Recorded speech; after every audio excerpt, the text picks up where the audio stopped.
Hey guys, it's James Corbett, CorbettReport.com. Remember me? Hey, remember when I said that I wasn't going to be posting anything to the website in August? Well, I guess I fibbed. No, I am not. I know you're all jonesing for your Corbett fix, and you can't wait to hear my hot take on the latest news passing through the news wires, but that is not why I'm here today. No, I will be back in September, posting with the regular news and updates and New World Next Week and all that good stuff. For August, as you know, I'm taking a bit of a hiatus, working on some projects behind the scenes, but I thought, as a little special treat, it's the middle of August. I know what you're thinking about. Man, I wish I had a couple of hours of lecture on the history of mass media to keep me occupied during this Corbett hiatus. Well, here you are, guys. I am going to deliver for you today. So here's what we're going to do. I am going to play the first lesson of the Mass Media A History online course, which I hope you know by now is available through New World Next Week. It is a 3-lesson course, and in those 3 lessons, there's 5.5 hours of lecture. When you purchase the course through New World Next Week, you get not only the video downloads of those lessons, you also get the transcript of every single lesson, a hyperlink transcript, of course. So it has the links to all of the sources of everything that I'm talking about, as always. Also has study notes and course guide, as in questions for further study, recommended reading, etc. So there's a lot of information in that download. I really think it's worth your time and attention, but I could talk about it till I'm blue in the face. Why not show you at least part of it? So we're going to go through lesson 1 here, 2 hours of lecture on the history of mass media, essentially from the time of Gutenberg up till the 20th century. A lot of information in here, some of which probably will be familiar if you're familiar with the Media Matrix documentary. Obviously, that was based largely on the research that is embedded in this course, but this course goes, as you'll see, into much more detail and many more sources and quotations and things to dig your teeth into if you are so inclined. If you are like me, if you find this subject interesting, I guarantee you will find this course interesting. So let's watch lesson 1, and then at the end I'll come back and tell you about how you can continue with this course if you are so inclined. Enjoy.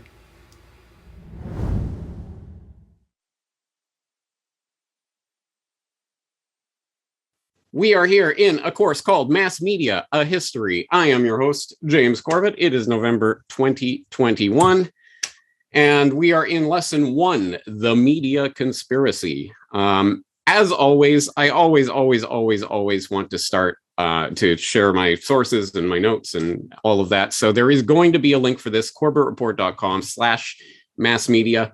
Don't go there yet. It hasn't been posted yet, but it will be shortly after we finish today.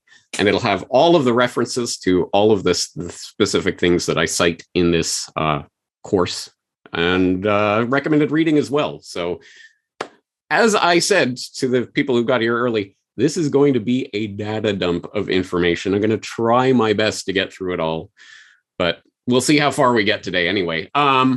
Get your pen and paper handy.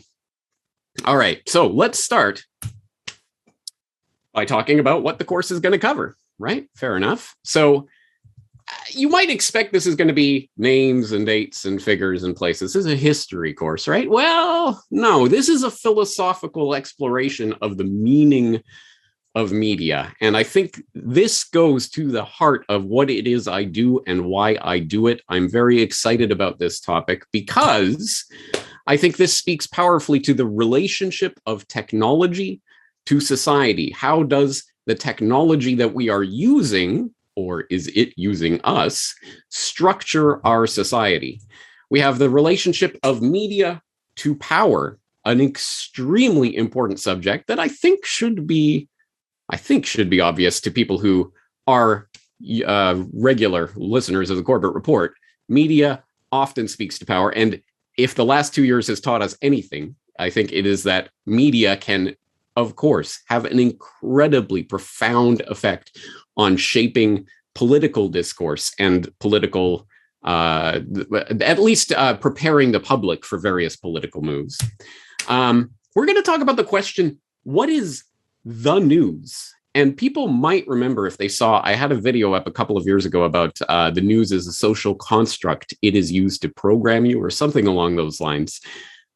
This is one of those questions that I hope there are some people out there that go, like, what? That's a stupid question. What's the news? I don't know. I turn on the CNN, or I open the newspaper, or I go online and I get the news. What is the news? And where did that concept come from? How did it develop? What did it used to look like? What does it look like now? What will it look like in the future? And what do those differences mean? I think are incredibly important questions, actually. So I hope by the end of this course, you will look at that question and go, I don't know exactly, but it's probably an important question. And we're going to look at the past, present, and future of media. This is called Mass Media, a History. It should probably be called the past, present, and future of media, because we're going to look at obviously what's happening today, how that relates to what happened in the past, and what we can expect in the future. But as always, my message is always that the future is not written in the stars. We are writing the history books of tomorrow with our actions today. So we have a part to play in shaping the future of media and what it will mean. And I think that's a responsibility that we should take seriously, because it truly will, I think, affect the ultimate course of humanity itself, not to put too big an emphasis on it. So those are just sort of the big topics that I think we'll keep coming back to throughout this course. Obviously, we're going to cover a lot of specific information, a lot of other things besides, but those are some of the big themes and questions that I want to be returning to as we continue our exploration today. I should note parenthetically that I believe it was brought to my attention that on the sign up page, after you signed up for the course, it was told you the recommended reading was The Public Opinion by Walter Williams. Of course, that's Walter Lippmann. I hope everyone was able to suss that out. But don't worry if you haven't read it or only read bits of it. It's not necessary for you to have read it. We will be going through it here in the course. And another one that would be handy, I think, if you at least gave a perusal of, would be Marshall McLuhan, Understanding Media. A pretty important book that we're going to be returning to at various points throughout this course. But let's keep going. This is an academic enterprise of sorts, I guess, right? So let's start by defining our terms. Always helps to define our terms. If we're going to talk about mass media, a history, what is mass media? That's the question, right? So you could start like a bad high school essay with a dictionary definition, with singular or plural concord, usually with the, as in the mass media, the main means of mass communication, such as television, radio, and newspapers considered collectively. All right. I mean, so far, so straightforward. So pretty plain and boring. All right. Got it. How about a more technical definition? Science Daily. The mass media are diversified media technologies that are intended to reach a large audience by mass communication. All right. Again, pretty straightforward, pretty uncontroversial. Well, why don't we get a little bit deeper into it? Maybe there's something a little bit more controversial, or at least thought-provoking, that we can say about what mass media actually is. We could get into the academic side of it. For example, we could turn to the Chicago School of Media Theory at the University of Chicago, which has an entire page up. This will be in the course notes. Again, corbettreport.com/mass media. If you're interested in an academic discussion of the question of what is mass media, they get into it here. It starts by noting that the first recorded usages of mass media as a term was in 1923 in Advertising and Selling, a journal title, I believe. Here, mass media is loosely defined as representing the most economical way of getting the story over the new and wider market in the least time. The etymology of the concept is crucial in understanding mass media, as it is composed of two highly nuanced words. And if you want the academic treatment of it, you can go to that page at the Chicago School of Media Theory, and they have a lengthy discussion drilling down what does mass mean and what does media mean and what do they mean in relation and all of that. So it's if you're inclined, you can certainly check that out. But let's get a little bit closer to the heart of it. We're going to take a look at a definition from A Free and Responsible Press, which was the title of the publication by the Hutchins Commission, which ran from 1942 to 1947, which we will be talking about a bit later. So I'll give you the background on that. But in their final report that they issued, they said that the modern press itself is a new phenomenon. Its typical unit is the great agency of mass communication. These agencies can facilitate thought and discussion. They can stifle it. They can advance the progress of civilization, or they can thwart it. They can debase and vulgarize mankind. They can endanger the peace of the world. They can do so accidentally in a fit of absence of mind. They can play up or down the news and its significance, foster and feed emotions, create complacent fictions and blind spots, misuse the great words and uphold empty slogans. Their scope and power are increasing every day as new instruments become available to them. These instruments can spread lies faster and farther than our forefathers dreamed when they enshrined the freedom of the press in the First Amendment to our Constitution. So getting towards something that I think gets at least at the significant literal definition. But let's take a look at one more definition. This one, the mass media serve as a system for communicating messages and symbols to the general populace. It is their function to amuse, entertain, and inform, and to inculcate individuals with the values, beliefs, and codes of behavior that will integrate them into the institutional structures of the larger society. In a world of concentrated wealth and major conflicts of class interest, to fulfill this role requires systematic propaganda. All right, so this is getting obviously towards a more, I don't know if I say partisan, but at any rate, a more interested view of mass media and its effect on the population and how it can and often is wielded or must necessarily be wielded. To fulfill this role requires systematic propaganda. That definition coming, of course, from Manufacturing Consent by Edward S. Herman and someone named Noam Chomsky. Yeah, I don't know that name. I wonder who that is. I wonder what else he's talked about recently. Oh my God! Oh no! Yes, no. I am not. As you might not know, I am not a fan of Noam Chomsky or his pronouncements. Certainly, his most recent pronouncements.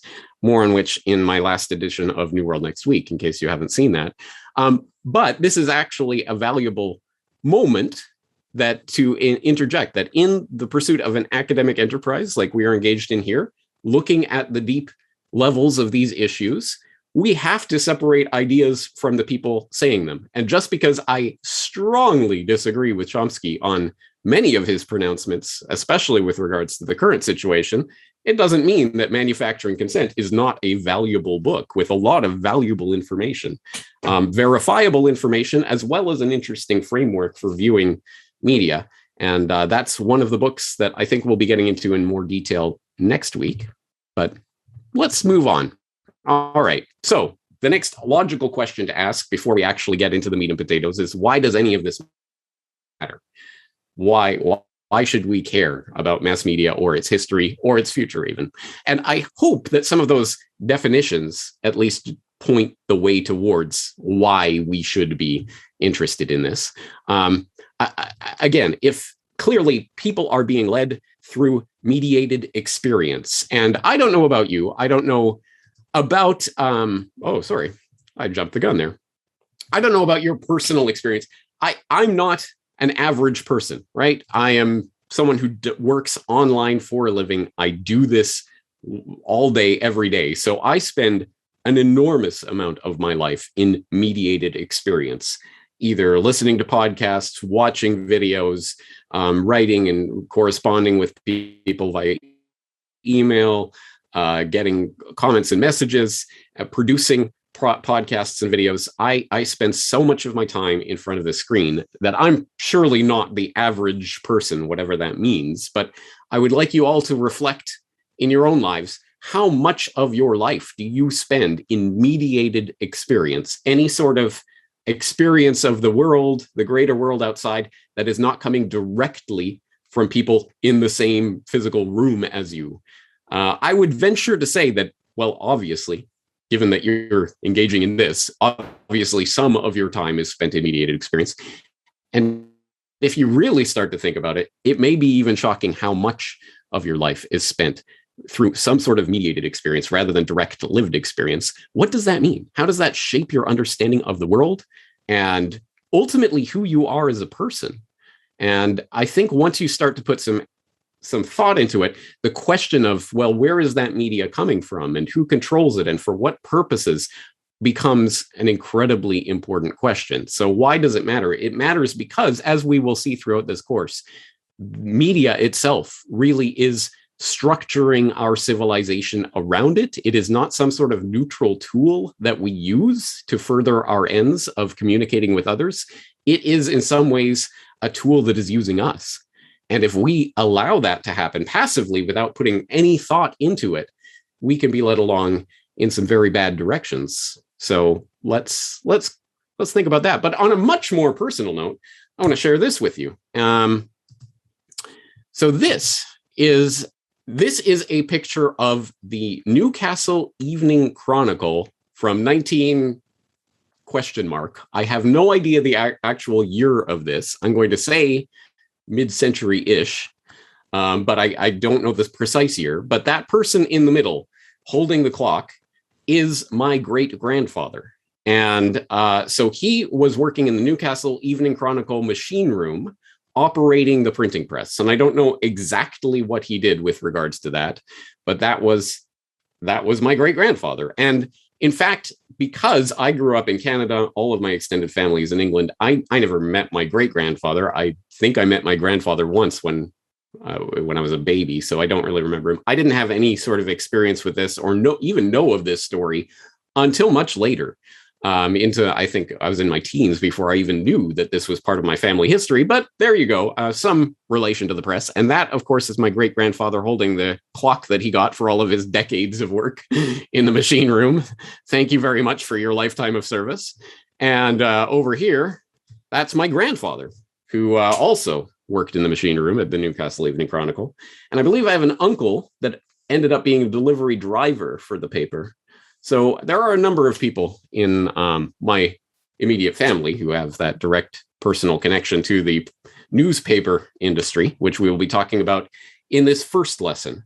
And so I guess I should start by defining what terms we're looking at here today and how we're going to define them. Again, any sort of definition that you latch onto is going to be somewhat arbitrary. For mass media, I am looking at any sort of a large-scale reproduction of media that's largely available. We're going to be concentrating a lot on electronic media, but today we're going to be talking a lot about print media. So I think very broadly, lesson 1, we're going to be looking at print media. Lesson 2, we're going to be looking at radio and television. Lesson 3, we're going to be looking at online media. That's just a general sort of breakdown, but there's obviously some crossover that's going to happen. So we'll go on with the story. And we'll look at the ways that media shapes our lives. And I think I've given an indication of that, but let's look at some other viewpoints on this. For example, everyone's heard that famous Mark Twain quote, right? If you don't read the newspaper, you're uninformed. If you do read the newspaper, you're misinformed. Well, actually, sadly, probably quite accurate, but Mark Twain, ? Like almost every other quote that you could instantly know off the top of your head, this one too is probably apocryphal. It's never been buttoned down exactly who said this. There's no indication that Mark Twain ever said it. If you're really interested, I'll throw a link in the course notes to a whole investigation of where this quotation comes from. But anyway, I think it's a pretty valuable observation. How about Michael Parenti, who I had to look up in preparation for this course? I'm at the point where I had to look up, I think I've interviewed him. Did I interview him? I had to search on my own site. Yes, I have interviewed Michael Parenti 11 years ago. Anyway, he wrote, "The media may not always be able to tell us what to think, but they are strikingly successful in telling us what to think about," which is an incredibly important thing. In fact, maybe the most important thing. If they can at least get us thinking about certain subjects and not thinking about others, that might be an even more pervasive and insidious form of control than simply telling people what to think. If you tell someone what to think, they may rebel against you. Well, I'm not going to think that. But if you tell them what to think about, whether they agree or disagree, they're going to be concentrating their energies in that direction. So I think that's a profound and insightful point to make. Let's go way back, centuries back. Thomas Jefferson. Nothing can now be delivered, which is seen in, can now be believed, which is seen in a newspaper. Truth itself becomes suspicious by being put into that polluted vehicle. Polluted vehicle is a great name for newspapers, or maybe news media generally. Anyway, that's not all Jefferson had to say about newspapers. He said the basis of our governments being the opinion of the people, the very first object should be to keep that right. And were it left to me to decide whether we should have a government without newspapers or newspapers without a government, I should not hesitate a moment to prefer the latter, i.e. newspapers without a government. But I should mean that every man should receive those papers and be capable of reading them, which is an interesting point to make. Of course, if you're talking about, well, rather than government, why don't we just have people who are talking about the issues and putting them out there in the form of newspapers? But everybody has to have access to those newspapers, right? Everybody has to be able to read them. Everybody has to be a part of that conversation for that to work, right? Which actually brings up a key sort of dilemma that comes up with media criticism that will continue to come up, as we will see later on in today's lesson, that continues to come up through the centuries. The idea of the negative liberty, that freedom of speech, freedom of the press is about the government not touching and interfering in the functioning of the press, versus the positive liberty that somehow the government is required or obligated to make sure that you do have access to the press and that you can. And do they have a positive obligation to do something, to interfere, to make information widely known? And I think Jefferson is pointing to that in that quote, that it doesn't work simply if you just let it go. Every man should receive those papers and be capable of reading them. So there's some sort of hint towards the idea of positive liberty being forwarded there. A lot more to tease out. We'll get into that later. Let's look. Skipped ahead. Let's look at Soichi Oya, a Japanese media critic who noted that the most evolved mass media, radio and television, this quote comes from decades ago, can be said to be deploying a campaign to transform Japan's entire 100 million into imbeciles, which not just Japan, Soichi, probably not just Japan. Let's get into an interesting story from The Black Banners, which is a book by Ali Soufan, who you may not know about, but you will when I release part 2 of my Al-Qaeda documentary. Long story short, he was an FBI investigator who was investigating the embassy bombings and the Cole bombing. In his book, The Black Banners, he has this fascinating little story that I wanted to read to you.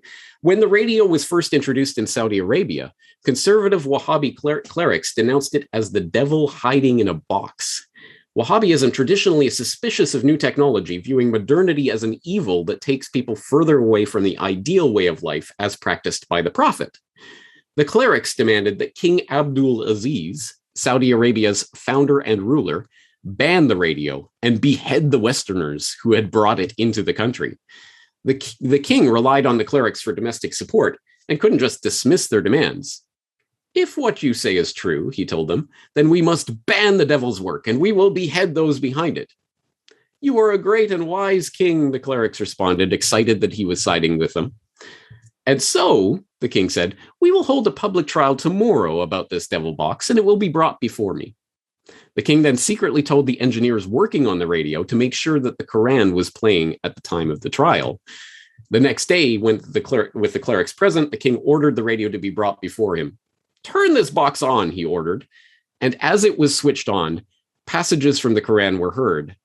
The king, pretending to be confused, turned to the clerics and asked, can it be that the devil is saying the Quran? Or is it perhaps true that this is not an evil box? The clerics conceded that they had been mistaken and there was no more labeling of the radio as the devil's box. So that's a fascinating story for so many different reasons. One of which, because I think it directly impinges on what we were talking about earlier, that the nexus of media and political power. And I think the king, obviously recognizing the potential power of such a tool of mass communication to more effectively wield over his subjects, thought, well, let's not get rid of this devil box quite so quickly. I think this might be to our advantage. So I'll make sure the clerics go along with it. Also, I think this story speaks to our position reading this story, it's difficult, I imagine, for anyone who is involved in this class to even put themselves in the position of being so afraid of radio technology. I'm hearing a voice that's coming from somewhere else. What's going on? It must be the devil. I think our tendency from our enlightened rational 21st century progressive perspective is, oh, that's just silly, old superstition. But I think it behooves us to keep in mind that people for centuries, well, for the entirety of human history until the last century or two, would have looked at any form of electromagnetic conveyance of voices and or images from far away as devilry. This is magic. This is crazy. I can't even understand what's going on. We laugh at the old-timey people who were afraid the camera was going to steal their soul. But it actually speaks to how thoroughly we have been steeped in media all our lives that we don't even question it anymore. And now our children are growing up with smartphones and whatever, and all of this is just second nature to them. Maybe we should try to step outside from that perspective and think from the perspective of all of our forefathers and foremothers and everyone who went before, who would have been absolutely at least amazed, if not scared, at the extent to which we're listening to voices and seeing pictures from far away. And what does that mean? How does that shape our entire worldview? All right. Anyway, those are, I think, some indications of how important media can be in shaping our lives. But, well, sometimes it gets very serious. So you may or may not know, but this was the LA Times building in 1910. Specifically, I believe in October of 1910, October 1st of 1910, there was a massive bomb that destroyed the LA Times building in Los Angeles, obviously. 21 people died. Many were injured. It was blamed on the Bridge and Structural Iron Workers Union because the publisher of the LA Times at that time, Harrison Otis, was a virulent opponent to unions. So he immediately thought, oh, this must be the work of the unions. And so they blamed it on the Bridge and Structural Iron Workers Union. Otis personally hired some private investigators to go out and find who did the bombings, and they forced a confession out of someone and found some suspects in Indiana that they then did a citizen's arrest, a private personal arrest, and illegally extradited them to California so that they could go to trial. It was a crazy trial involving Clarence Darrow and bribes and chicanery and all sorts of things. Eventually, it ended up in a mistrial, blah, blah, blah, the wheels of justice, etc., grind as usual. But the long story short is, at any rate, someone really, really wanted to send a message to the LA Times because obviously media is extremely important. And the people who control that media have such a control over our lives that sometimes people feel that their only way to get their message out is mass violence. If you think that is only an old-timey thing, you might want to cast your mind back to 2018, where we had the YouTube mass shooting incident, which you may or may not remember. It got a little bit of attention at the time. There was a 38-year-old named Nassim Najafi Agdam who was upset about shadow banning. In fact, shadow banning of her channel.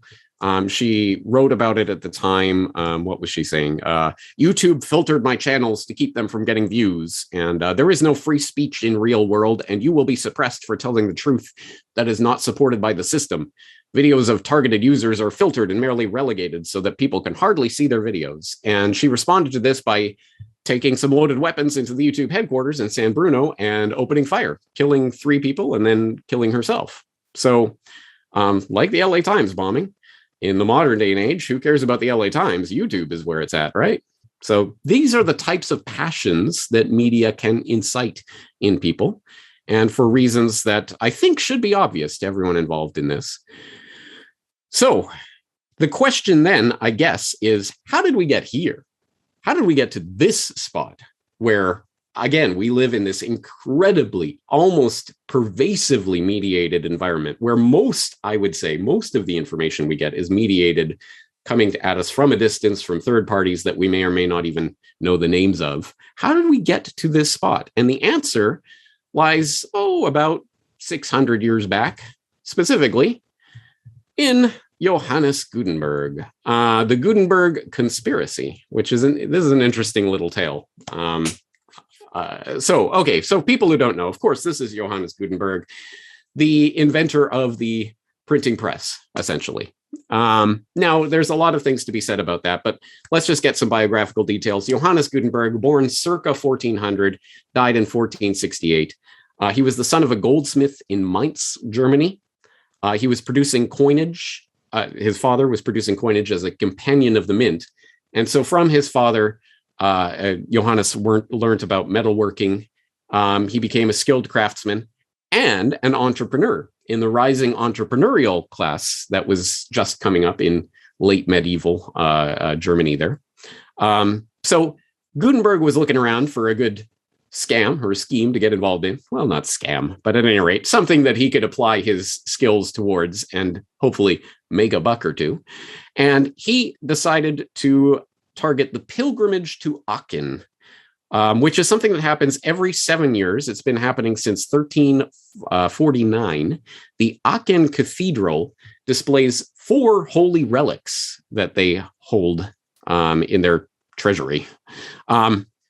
St. Mary's robe from the night that Jesus was born, Christ's swaddling clothes, the cloth in which John the Baptist's head was kept after his beheading, and Jesus' loincloth, which he wore on the cross. These are the 4 relics that are displayed every 7 years by the Aachen Cathedral to this very day. Anyway, supposedly they were given to Charlemagne centuries ago, several centuries ago, from Jerusalem. But anyway, the Aachen Cathedral displays these once every 7 years. People come from far and wide to see them. It's a big pilgrimage, and it was equally as big back in Gutenberg's day. Now, here's the thing. People believed at the time that if you held a curved mirror up to the holy relics, that the curved mirror would catch and contain the holiness of the relics or whatever holy power they're emanating. And so you could actually sort of collect the relic power for your own if you had a curved mirror. So Gutenberg thought, there we go. I'll make curved mirrors, because making mirrors was hard enough in the 15th century. Making curved mirrors was an exceptionally difficult task, but one that he, as a skilled craftsman with some metalworking experience, he thought, I can probably do this. So he unfortunately did not have the capital in order to do it all by himself. So he enlisted 3 business partners in his venture, and they got to work preparing for the 1439 pilgrimage to Aachen, starting the process of making these curved mirrors. And they were sorting out all the technical difficulties that came with trying to make these mirrors. And they were making some progress. And then guess what happened? The pilgrimage of 1439 was canceled due to the plague. And this is not the first time that the plague will pop up in our story today. But okay, so all that work goes to nothing. All right, so we've spent all this time and the thing's canceled. Incidentally, parenthetically, I'll put a link in the course notes about this. The Aachen, according to what it's saying, the Aachen pilgrimage last happened in 2014. It was due to take place in 2021, but it has been postponed due to the plague. So they're apparently going to have it in 2023. Get your calendar ready. I wonder what Gutenberg's plans just got dashed by that cancellation. But anyway, 1439, the Aachen pilgrimage gets canceled. Gutenberg still has his shop. He still has his tools. He still has ideas in his head, and he still has his business partners. So they decide to launch into a new venture. And this new venture will ultimately result in the printing press. But the development of this press was so important, so elaborate, so intricate, involved so many different problems that needed to be solved. Here's the thing. A lot of people poo-poo the printing Gutenberg press by saying, all of the various pieces of the press already existed. He just kind of threw them together. And that is not the case. And if you start to read about the development of the press and how much work had to go into it and how much incredible trial and error of various materials and things in order to find the right things that would work, it was a lot of work. And so Gutenberg and his 3 partners entered into a secret arrangement for the development of this, in which they conspired together. They vowed not to share the secret of their art with anyone.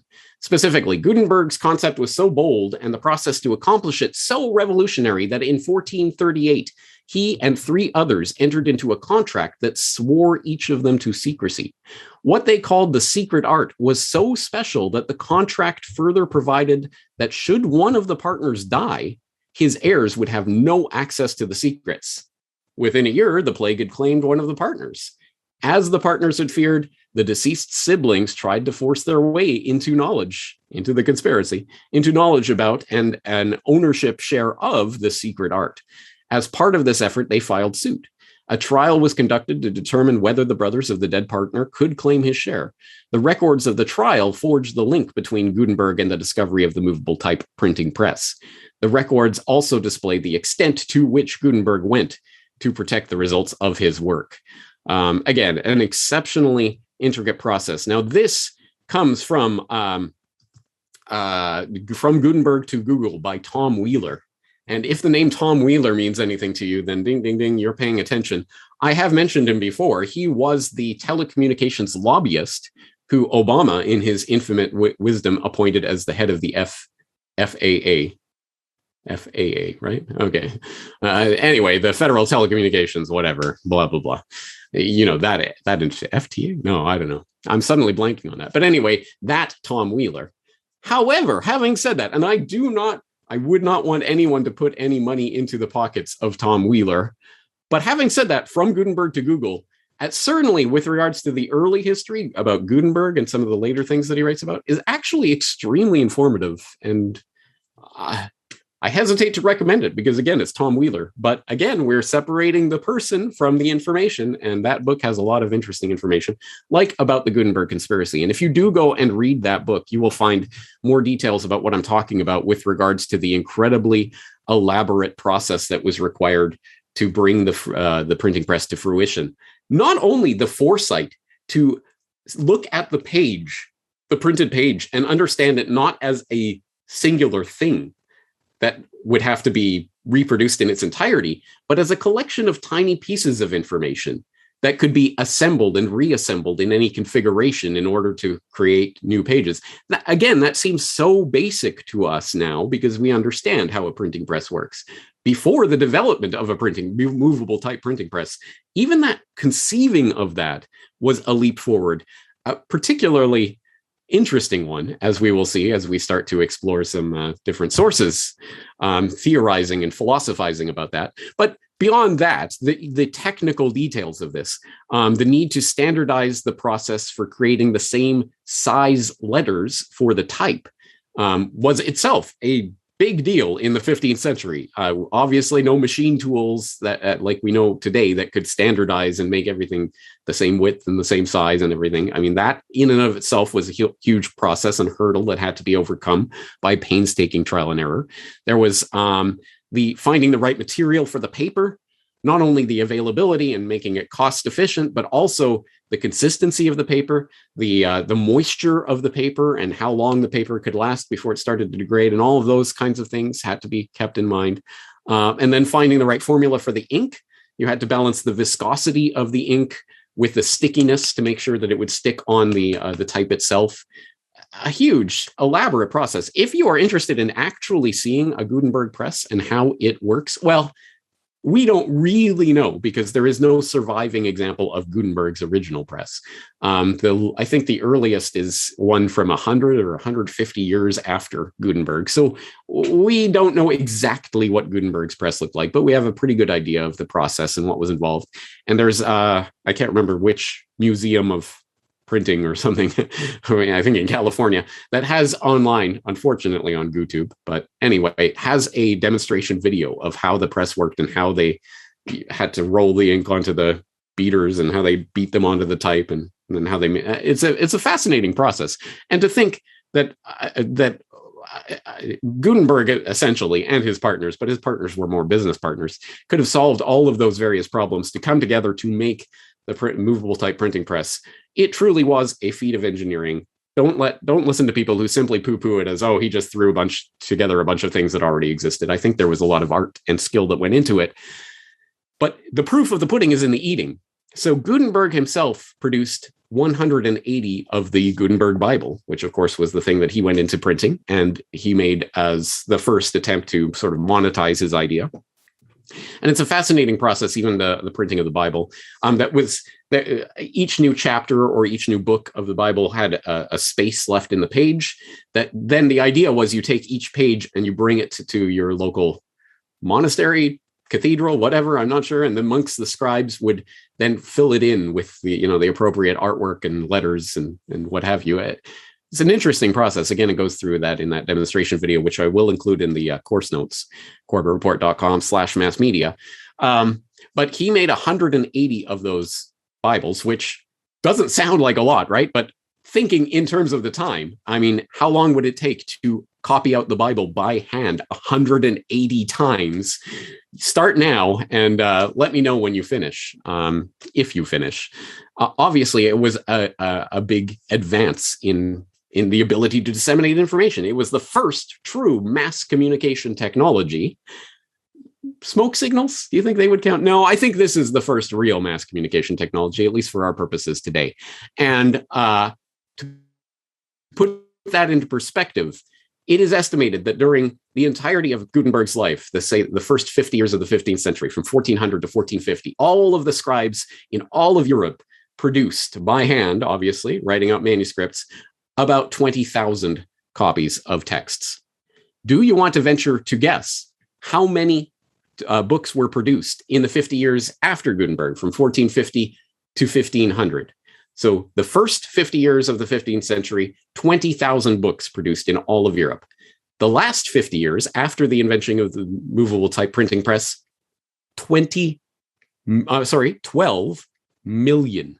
12 million books were produced in the latter half of the 15th century. That is a revolution. That is what revolution looks like. So let's stop to consider the magnitude of this, because I remember back around the 2000, 2001, whenever it was, there was some sort of special on, I don't know, A&E, CNN, TBS, I don't know, some cable channel that was looking at the most important inventions of the last 1,000 years, because it's the new millennium. So let's look the previous millennium, the most important inventions. And I remember watching that and getting towards the top 10 and everything and looking at these incredibly important things, the airplane and what have you, and thinking to myself, number one, really ought to be something truly spectacular, something really amazing, something that truly transformed society as we know it. And number one, of course, was the Gutenberg printing press. And I thought, you know what? Actually, I'll go along with that. That probably was the most important invention of the past 1,000 years. Think about all of the things that the Gutenberg press did. What was the printing press revolution? Obviously, just as the first order, the sort of most obvious, it gave rise to widespread literacy. Obviously, I mean, there was literacy to some extent in pre-Gutenberg times, but who needed to be really literate pre-Gutenberg? Obviously, you have the monks and the scribes and the scholars and people involved with the court and what have you, who obviously needed written material and to work in that medium. But not the average person wouldn't have dealt with it very much. But now suddenly you're producing 12 million books in 50 years. Now you have widespread access and availability to text. You're going to need more people to read it. Suddenly the idea of learning to read becomes, well, pretty useful. Actually, I liken it in our lifetime. I remember my dad certainly thinking, learn to type? Why am I ever going to need to do that? And I'm not sure to this day, I think he still hunts and pecks with one finger each. But yeah, as ridiculous as the idea of learning to type was 50, 100 years ago, why would I do so? Now everyone learns to type, right? In the same way, who needs to read a book? Now suddenly people are reading the books. But that's just the first order of change that begins to happen. Of course, this ultimately impacts what kinds of books are being read.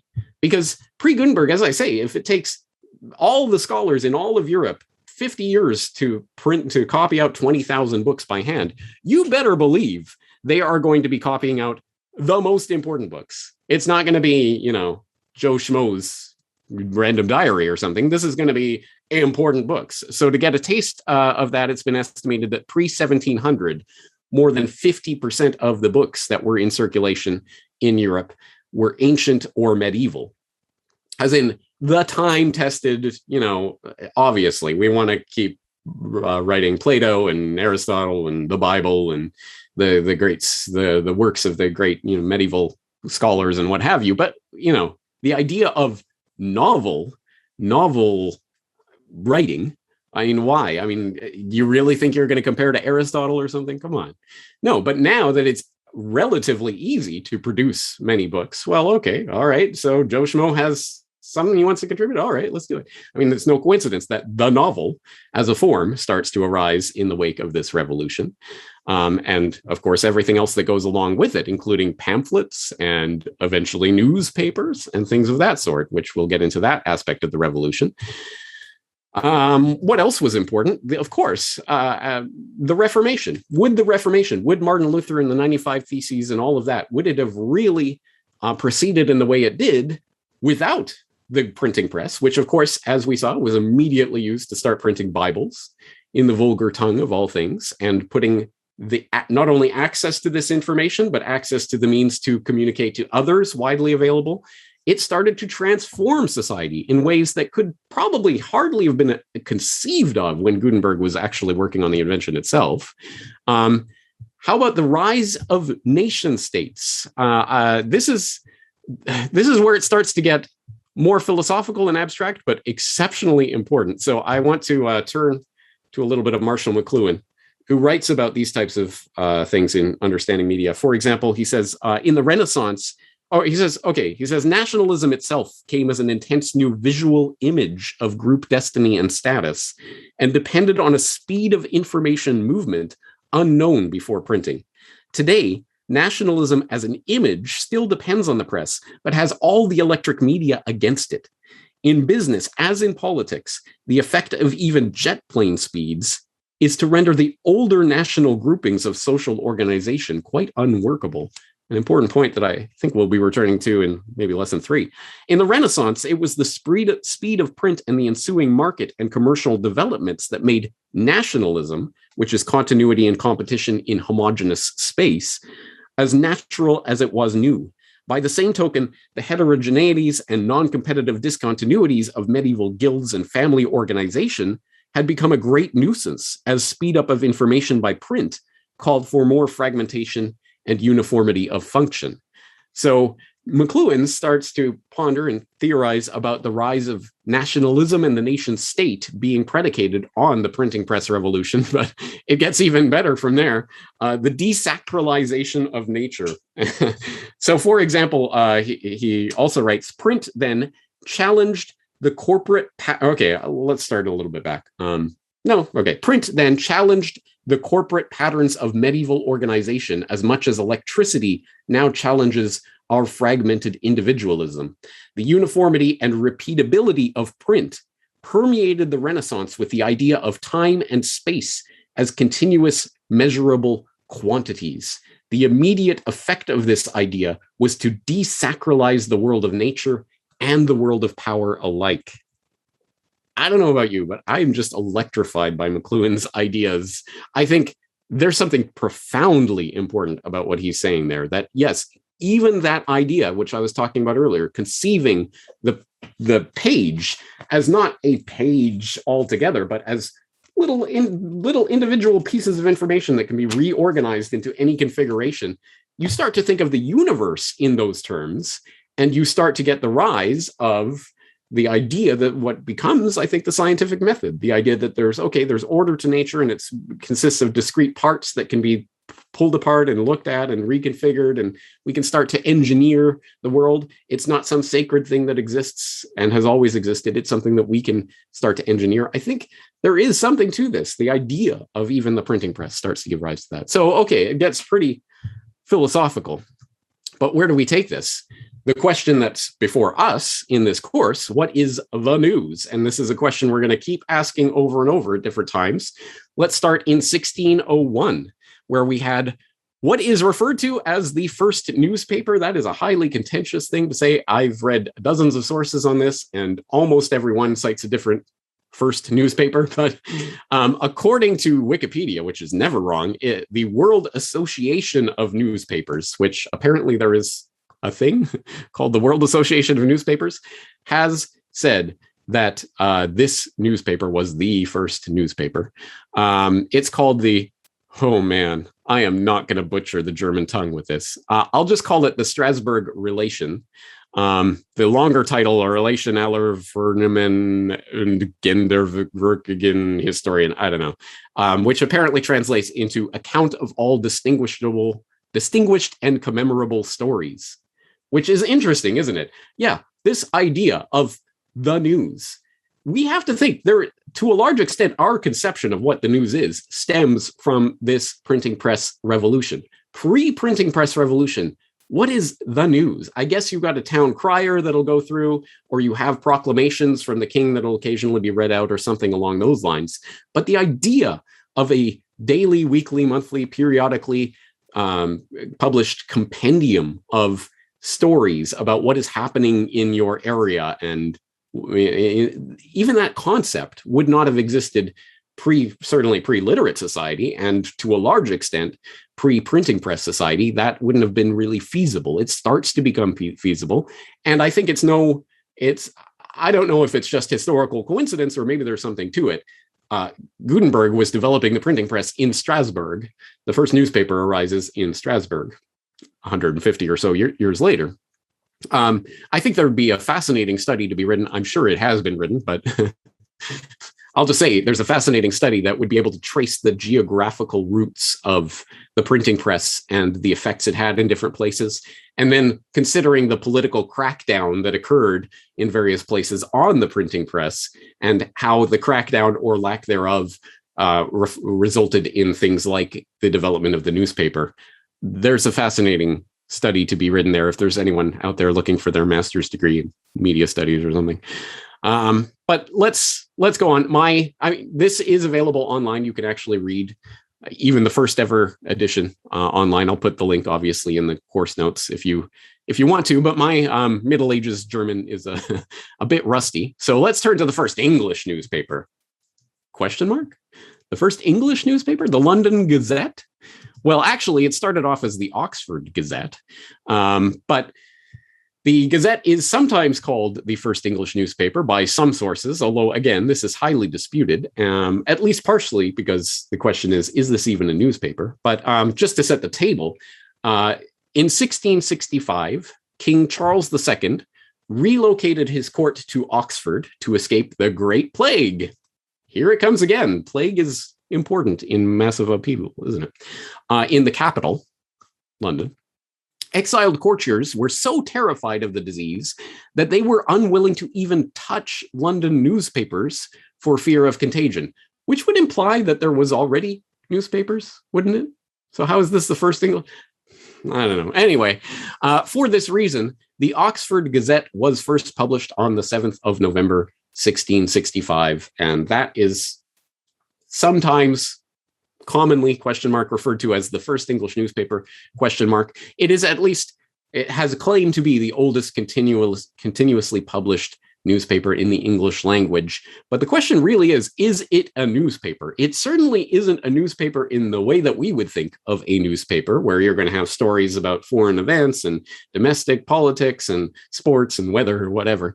This is specifically, as that says, it's published by royal assent, but published by authority, as it says on the 1705 edition. And it is specifically for official notices of various kinds, granting of royal assent to bills, issuance of writs, appointments to certain public offices, commissions in the armed forces. This is essentially an official paper of record, a register, as it were. So the question really is this a newspaper? I'm not exactly sure, but it certainly has been forwarded as that. But then again, that relies on that question. What is the news? Is this the news? Well, I guess all of these things individually could be seen as news. Sure. There's a new appointment or there's royal assent to a bill. That's something, it's newsworthy. It's something you might see even in a regular newspaper. They might make a story about it. But this is all it is sort of a publication of official notices. So again, conception of what is news is not necessarily set in stone and is not written in the heavens, and it was developed over a long period of time. So this may or may not be the first one. Let's go to the about page, the history page from the Oxford/London Gazette, the Gazette's website, which again will be in the course notes, corbettreport.com/mass media. During the 17th century, potentially reckless publishing of articles, often just scurrilous rumors issued in pamphlet form, was thought to endanger national security, and this led to a climate in which the printing of any news not pertaining to the coverage of events abroad, natural disasters, official royal declarations, and the most sensationalist of crime reporting was largely prohibited. As a consequence, the British press was an ill-developed and badly defined industry. Oh, we can't have that, can we? The introduction of censorship in 1663, together with the licensing of all news publications, did little to encourage the growth of a healthy press. Do you think? Yeah. However, the situation was to change dramatically in 1665 with the worst outbreak of plague in England since the Black Death of 1348. The Great Plague is thought to have killed 15% of the population in London, and it forced King Charles II to remove his court from the capital and relocate, what was effectively the government of the day, to the relative safety of Oxford. It's said that the exiled courtiers were so terrified of the disease, they were unwilling to even touch London newspapers for fear of contagion. Again, I will insert, doesn't that mean that there were already newspapers? Anyway, the Oxford Gazette emerged from this turmoil, and when the plague finally dissipated and the court returned to London, the London Gazette was born. As the first official journal of record and the newspaper of the Crown, the Gazette became an authoritative and reliable source of news. And this served the purposes of both the Crown and the executive well, which is, of course, important. We want to serve all of the people who claim to be ruling over us, right? And as long as they're happy, then we're good. An authoritative source of news. So I think a lot of the same questions and problems that we face to this very day with the question when it comes up of the media is obviously here represented in something like the Gazette, the Oxford/London Gazette. So to put this in its context, that's the official history page, the real history of what was going on in this time. From 1641 to 1643, there was an explosion in printing in England. And that led to an explosion in, for example, new churches, some of which persist to this very day, the Quakers, the Baptists, some of which have been lost to the grains of time. The Familists, and I swear I'm not making this up, the Muggeltonians. I don't know. Many, many different denominations and churches were popping up because they're all printing these tracts and they're all talking to each other, and all this literature is going around and expounding and carrying on the Reformation, essentially. So this started to worry people in power. People in church power, people in royal power. I think people are a little bit too using this press a little bit too freely. We have to do something about that. That led to the Licensing Act of 1643, which meant that a book had to be sent to the licensing agent, appointed by the Crown, obviously, for approval before publishing. Actually, I believe that was a parliamentary act. The Parliament particularly wanted to make sure they had the power because the Royal Star Chambers had been abolished a few years before, but Parliament was just like, no, we need that power for ourselves. We want this. We want the censorship. So they were essentially licensing all printers. Now, this led direct response the next year, 1644, the next year after the Licensing Act, to John Milton writing the Areopagitica, which, if you don't know, is hailed as the landmark in English language defense of free speech, the founding text of this entire field of thought, at least in the English language, about freedom of speech, freedom of the press. It's hailed as one of the forerunners to the idea of the First Amendment, etc. So a pretty important text, has some beautiful language in it. Who kills a man kills a reasonable creature, God's image. But he who destroys a good book kills reason itself, kills the image of God, as it were, in the eye. A pretty important text. So that led to that. And sadly, although Milton did his best, it wasn't for another 50 years that the Licensing Act of 1643 was finally allowed to lapse. And there was again a flourishing of printing in England. But I will note parenthetically that one of the things when you go to the About the History page of the Gazette, that's in the course notes, you will see that they note when the newly launched Times newspaper halted its presses to carry the report of Wellington's 1815 victory over Napoleon at Waterloo, it was merely to reproduce in full the dispatch which had already been previously published as a Gazette Extraordinary. So, and you can go and they have the link to actually look at the precise issue of the Gazette with the announcement, we kicked Napoleon's butt, yay. Well, actually, that brings us into a different part of this story. So now with the printing press revolution, it's on. We now have mass communication, but it is mass communication via a physical medium that then has to be transported around. So obviously, this has greatly increased information supply and availability, but still there's physical limitations on it. How fast can your horse go?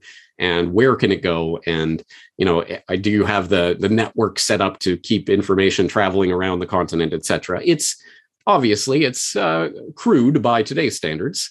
But obviously, wherever there's a problem or a challenge or a difficulty, there are unscrupulous people who are going to make the most of that.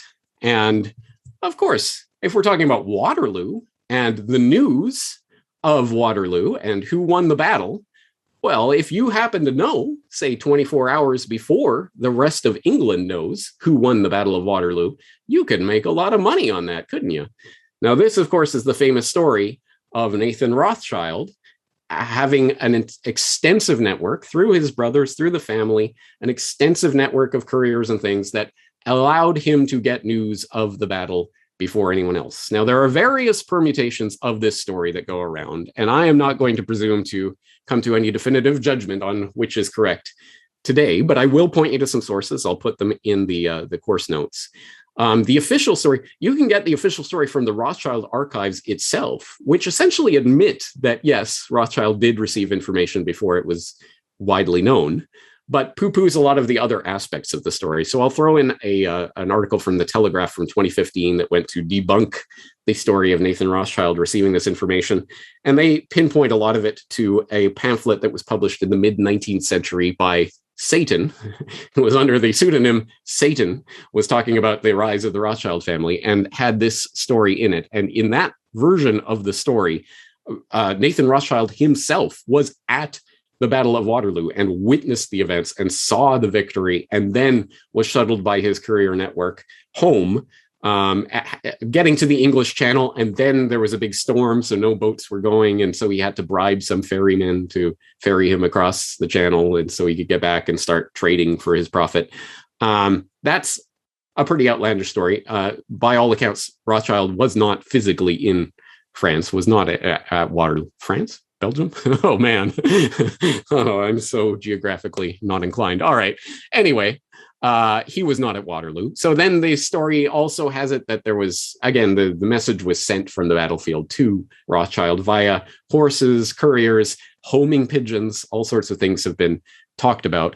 I talked about this in the Questions for Corbett a long time ago. So again, that'll be in the course notes if you're interested in that. But actually, in preparation for this course, I saw a source that I hadn't seen before, Frederick Morton, who a National Book Award winner and a New York Times journalist, and I don't know, definitely has the credentials that should be taken seriously, wrote what is, by all accounts, I haven't read it in its entirety, but anyway, by all accounts, a fawning history of the Rothschild family. But even he actually has an account of this story. Anyway, as I say, even the Rothschild archive admits to some degree that this actually happened, that Rothschild did receive information beforehand, but he used it for generous purposes and not at all to profit from blah, blah, blah.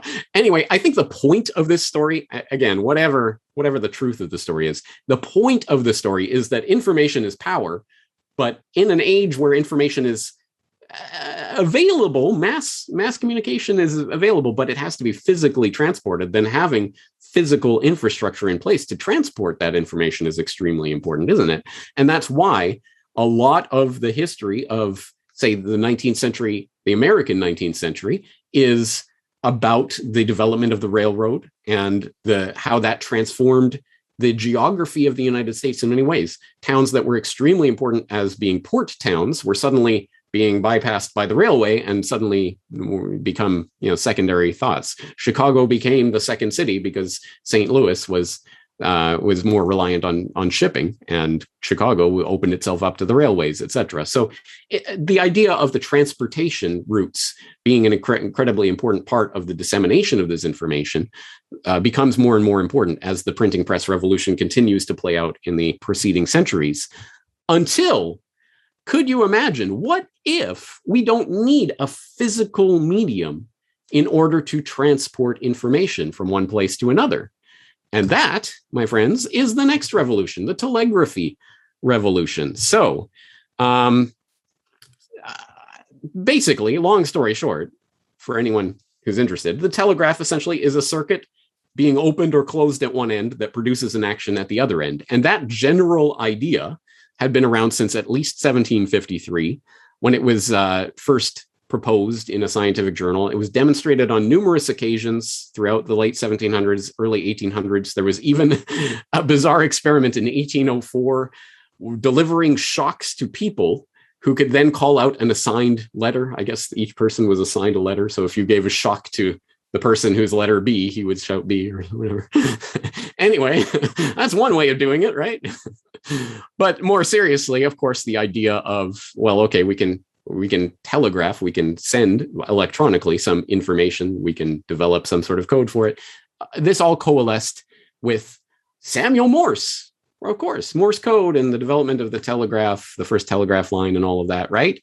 Well, the story's maybe written by the winners, shall we say, and Morse was the winner. So don't necessarily take his idea at face value. Oh, it was a flash of genius that occurred to me, and then I worked hard and I made it happen.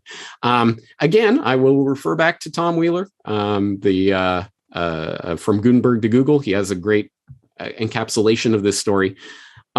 Basically, in 1830s-ish, Morse was on a long sea journey, and he had the thought occurred to him, well, he was an artist, by the way, not an inventor, not someone involved with electronics or anything of that sort. He was an artist, but the idea occurred to him, well, if electricity can be sent through a circuit, then information can be sent through a circuit, or at least that's the version of the story he tells. But then he ended up borrowing from various inventors and people that he met along the way, and people who told him about this thing that exists and that thing that exists, and eventually scrabbled together the earliest telegraph.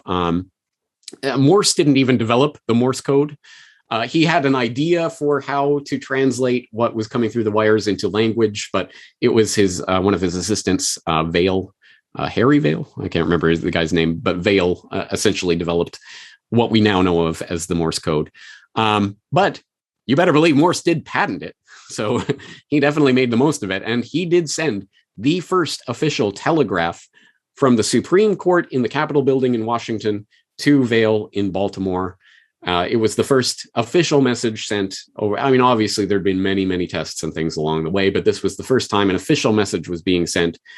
And trivia note, does anyone know what was the first message, the first official message sent through that telegraph line?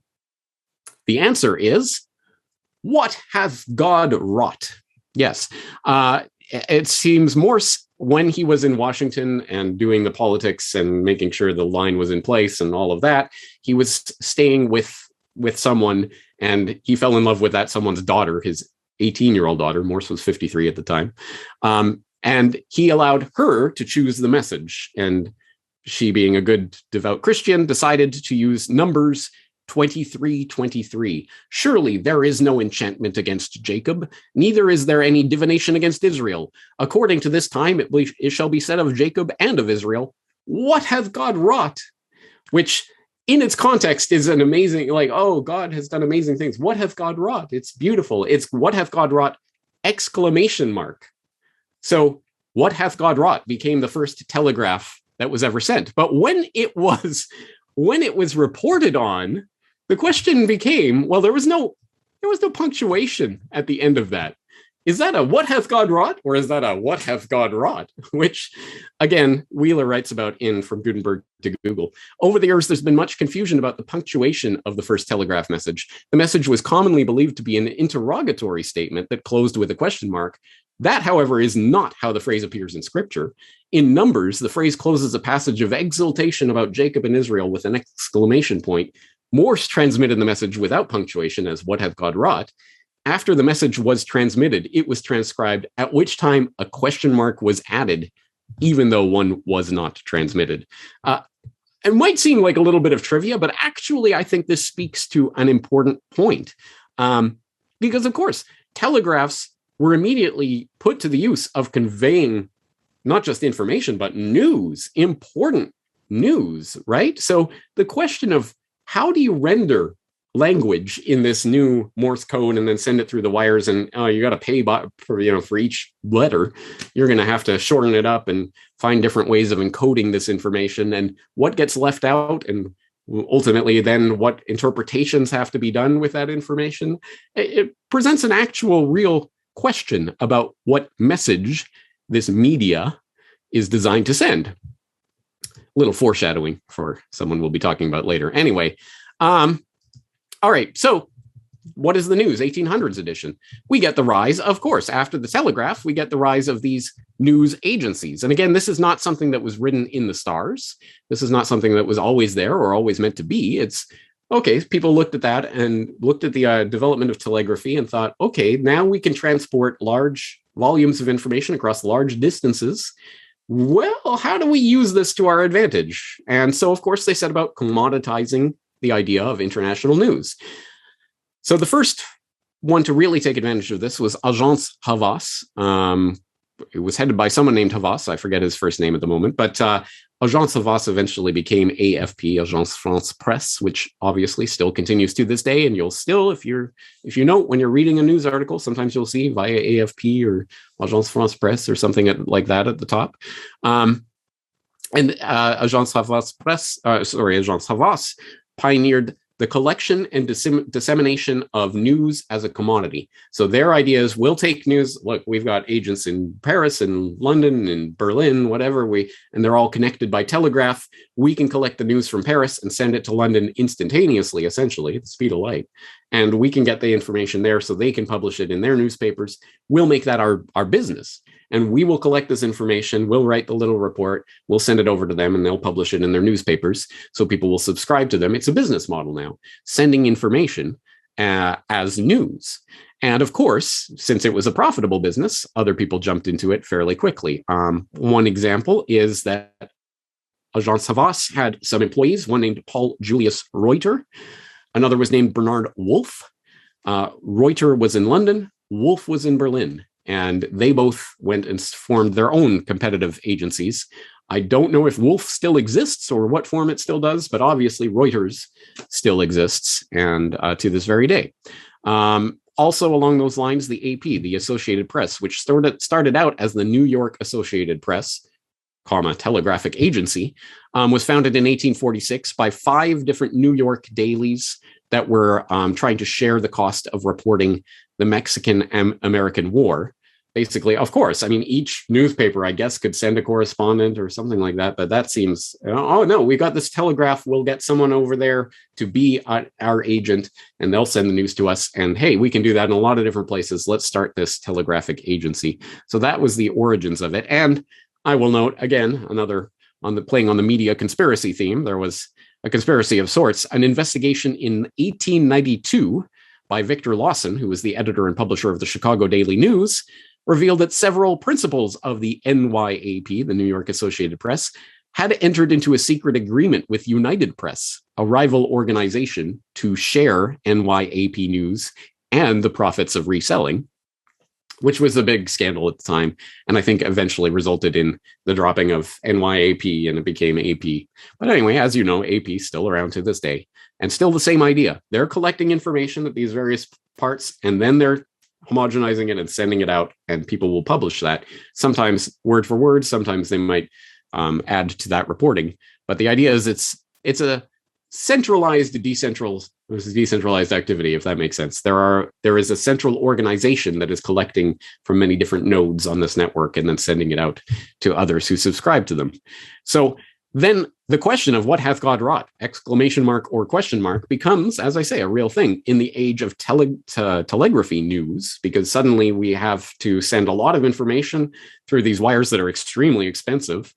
I believe AP likes to brag that they covered the first national election that was held on a single day in the United States. I believe the 1848 election, I'd stand to be corrected, but they covered it to great expense. I think it cost something like $1,000 in order to collect all of the results from all these different places and report on it the next day, presumably.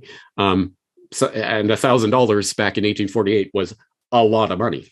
But again, this actually speaks to the fact that with each iteration of the technological development in the development of mass media, it's more and more capital intensive. Fewer and fewer people are going to have access to it. Back in the 1700s, it might have been easier for the average person to get access to the press. And we saw the large proliferation of pamphlets of various sorts that obviously had a huge effect on the American Revolution, for example. As I've pointed out earlier this year or last year, I wrote an editorial that was talking about Thomas Paine and the incredible significance and importance of common sense in the fostering of the American Revolution, because it was a widely literate society and the access to the press was such that someone who was not incredibly rich could publish a pamphlet that could catch on and essentially get distributed all over the fledgling United States of America, or whatever it was calling itself at the time. So what does the telegraph look like? Well, this is from chapter 5 of Public Opinion by Walter Lippmann, not Walter Williams. The unseen environment is reported to us chiefly by words. These words are transmitted by wire or radio from the reporters to the editors who fit them into print. Obviously, Lippmann writing in this instance in 1922. Telegraphy is expensive and the facilities are often limited. Press service news is therefore usually coded. Thus, a dispatch which reads, Washington, D.C., June 1st, the United States regards the question of German shipping seized in this country at the outbreak of hostilities as a closed incident, may pass over the wires in the following form. Washington 1, the United States regards Tukov, blah, blah, blah. I mean, essentially, it's almost like its own language, right? And that, I think, just speaks to, that's the most literal and obvious way in which the language itself starts to shape itself around the media. But then, then there's all the sort of second and third order questions about the way that reading something that's sent by someone you don't know from another part of the world that you don't know, how is that information encapsulated and how is it understood by you? There are some deep questions that I think Lippmann did get into in some interesting detail in Public Opinion, more on which later. But I think the accumulation of technologies, including the telegraph and the rotary press and other things, and the wire services, gave rise to widespread daily newspaper circulation, and ultimately then the battle for customers of those newspapers, and that intensified throughout the 19th century, and resulted in essentially, I think, a new era, the era of the media moguls or the press barons or whatever you want to say. As I say, it's getting more and more expensive, more and more out of the reach of the average person, that you can't necessarily just go to the presses and print your latest pamphlet and have it catch on widely. Now it's becoming a more capital intensive process. So generally speaking, I think you'll find when you start to look at the histories of a lot of these moguls, when you search back in their history, generally they inherited a newspaper or a radio station or what have you from their rich parents, but parlayed that into a empire, essentially, which started to arise specifically, I think, in the late 19th century and continuing into the 20th century, having a huge effect. These individuals were able, to a large extent, to steer the editorial policies of their newspapers and ultimately their radio stations and TV stations as we move on in the era, in ways that I don't think were possible for individuals, certainly not pre-Gutenberg.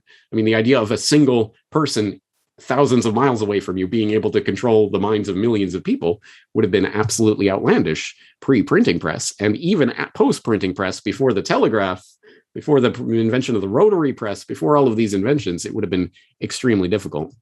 So we get the rise of moguls like William Randolph Hearst. Wrong picture. William Randolph Hearst, of course. And you all know Hearst. At the very least, you've probably seen Citizen Kane, so you have some idea of the fictionalization of that story. But William Randolph Hearst inherited the San Francisco Examiner from his wealthy father at the ripe young age of 24. He ended up moving to New York and purchasing the New York Journal. And from that point, he began a publication war with Joseph Pulitzer's New York World. And this is the part of the story that I find interesting. So this results in what we now refer to as yellow journalism. And the history of that term, yellow journalism, why yellow journalism? In Pulitzer's New York, I went way too far there. In Pulitzer's New York World, we had, there was a cartoon called Hogan's Alley, which featured prominently this creepy looking kid dressed in this yellow nightshirt. And he generally had some sort of bizarre slogan scrawled on the nightshirt. And it was meant to, parody, satirize, immortalize the kind of weird slang you'd hear in the ghettos in New York in the late 19th century. I don't know. I don't get it, but I can only imagine someone 100 years from now giving a presentation about the types of memes that are spread online these days and trying to describe. So you see, Nicolas Cage was this actor who sometimes one could imagine that would be a similarly bizarre endeavor. Anyway, the yellow kid became this phenomenon. It was an important part of the New York World. And when it started to catch on, Hearst bought the illustrator away from Pulitzer and put him to work for the New York Journal.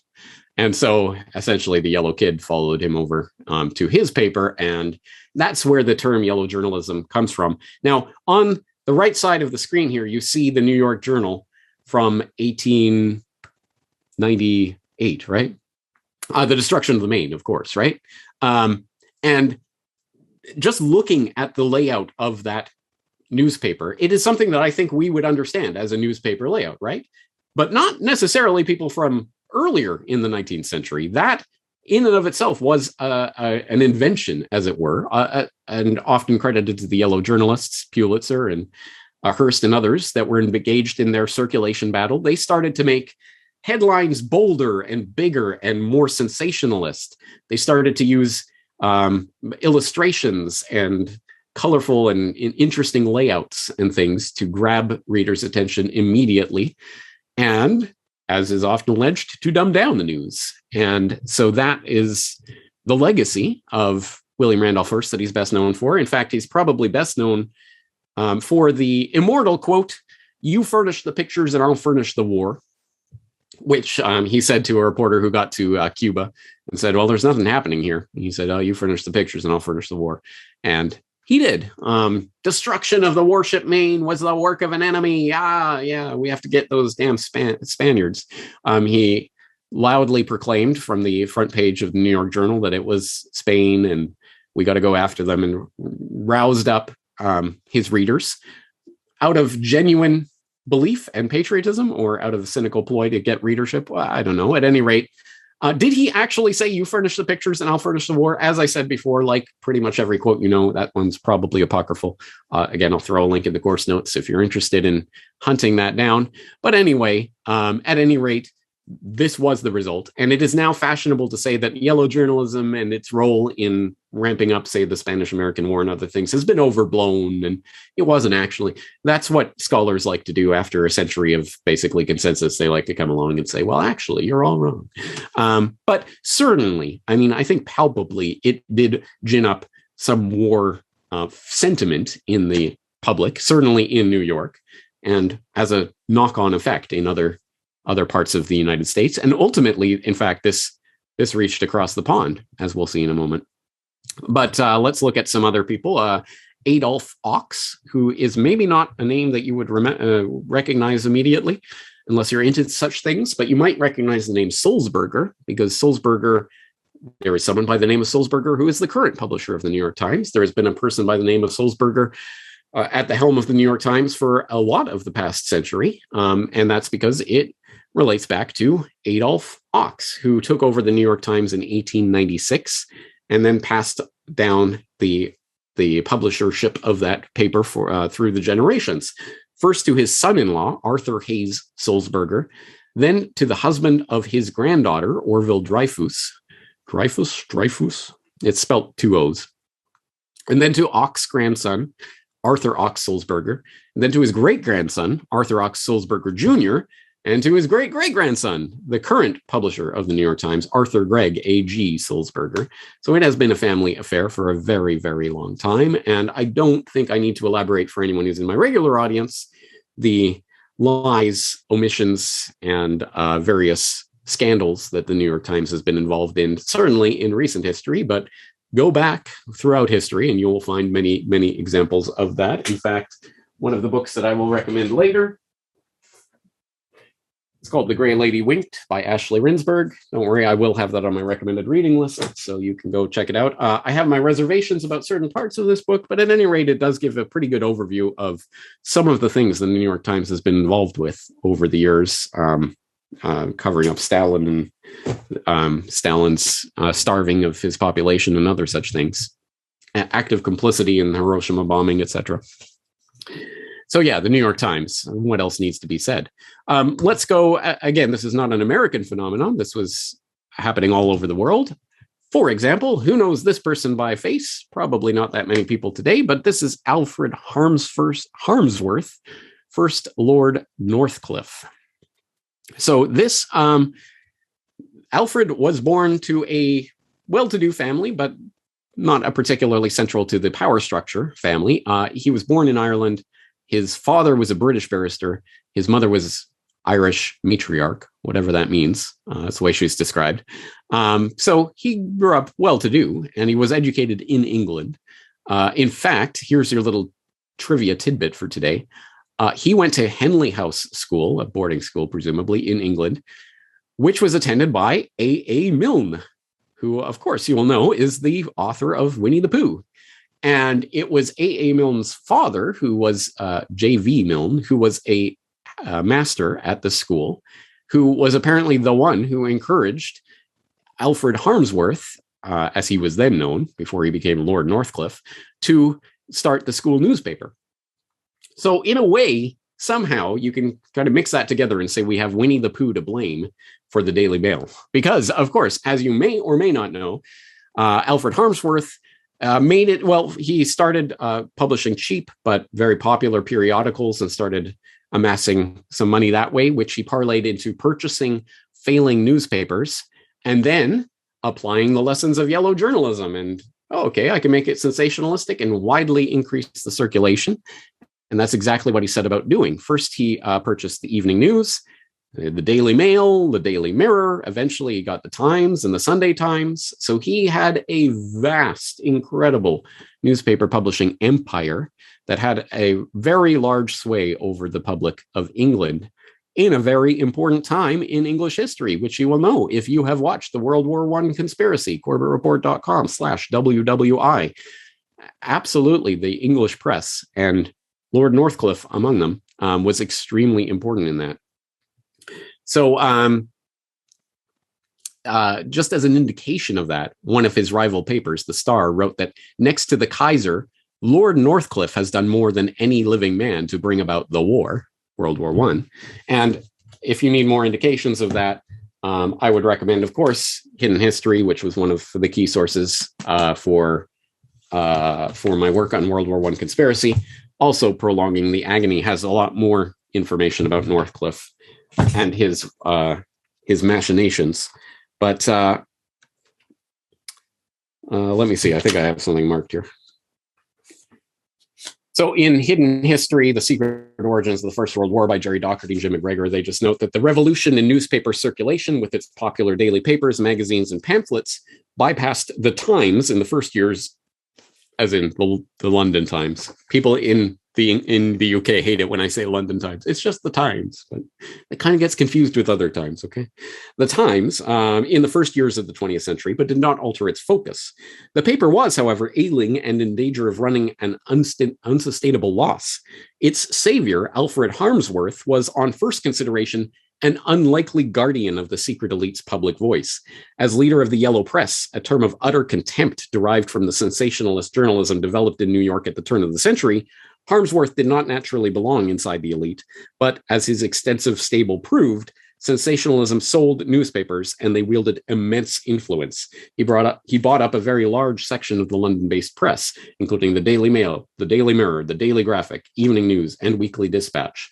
If he was not from the natural constituencies that bred Britain's elite, he was close to them. And it goes on to say that ultimately he got drawn closer and closer into that secret elite that they write about here in this book. Northcliffe was the secret elite's chosen man. His loyalty to the Empire, Milner, and the king shone through. He was a valuable contributor in their drive to vilify the Kaiser, and his papers constantly repeated the warning that Germany was the enemy. So he had a large role in shaping early 20th century history, ultimately, through his wielding of that press power. All right, moving on. So those are okay. So we've looked at some moguls, but let's move into what is becoming the next era, the next era of media history, which is beyond the media moguls and press barons, the individuals who are able to wield such power. It starts to become more corporatized, and we start to see that in the Morgan conspiracy. What is the Morgan conspiracy? Well, as Gary Allen notes in None Dare Call It Conspiracy, as soon as Woodrow Wilson's reelection had been engineered through the He Kept Us Out of War slogan in 1916, as you'll know again from World War I conspiracy, a complete reversal of propaganda was instituted. In those days before radio and television, public opinion was controlled almost exclusively by newspapers. Many of the major newspapers were controlled by the Federal Reserve crowd. Now they began beating the drums over the inevitability of war. Arthur Ponsonby, a member of the British Parliament, admitted in his book Falsehood in Wartime, there must have been more deliberate lying in the world from 1914 to 1918 than in any other period of the world's history. We might be giving that period a run for its money, but at any rate, yes, a lot of, in fact, even the word propaganda, the concept of it, how we understand that word, sources largely from World War I and what happened in terms of information control that was very consciously wielded by the powers that shouldn't be, through not only engineering that conflict, but then obviously how the conflict played out. And that's something that, again, if you did read Public Opinion or parts thereof, you will have noticed that that was an important theme of a lot of what Lippmann was responding to at that time, talking about the ways that news, for say, of the war was transmitted to others at that time through the newspapers, because that was the media at the time. Everyone got their information about what was happening in the world through the newspapers. So it was an extremely important thing to have control of the printing press. And what was this that Gary Allen was saying about the Federal Reserve crowd? Well, we don't have to take Gary Allen's word for it. Let's go back to the congressional record, February 9th, 1917, in which we have this interesting speech from Mr. Calloway. In March 1915, the J.P. Morgan interests, the steel, shipbuilding, and powder interests, and their subsidiary organizations got together 12 men high up in the newspaper world and employed them to select the most influential newspapers in the United States and sufficient number of them to control generally the policy of the daily press of the United States.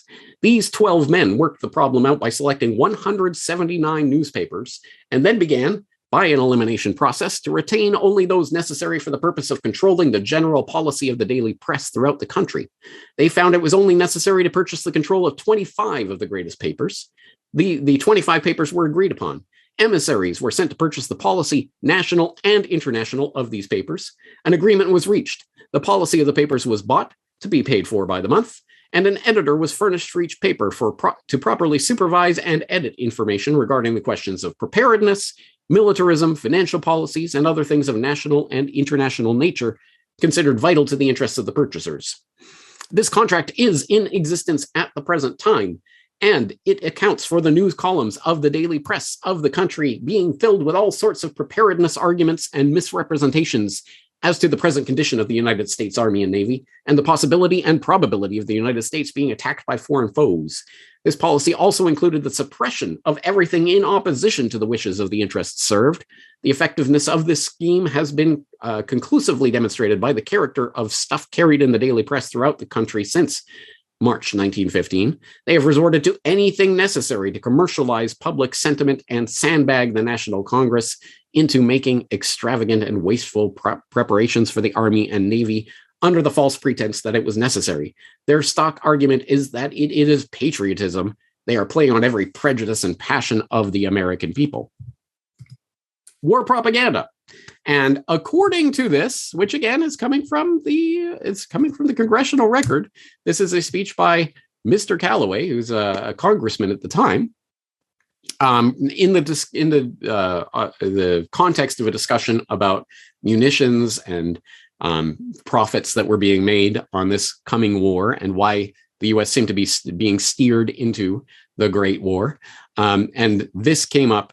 And it is introduced, Mr. Chairman, under unanimous consent, I insert in the record at this point a statement showing the newspaper combination, which explains their activity in the war matter just discussed by the gentleman from Pennsylvania. So I don't know,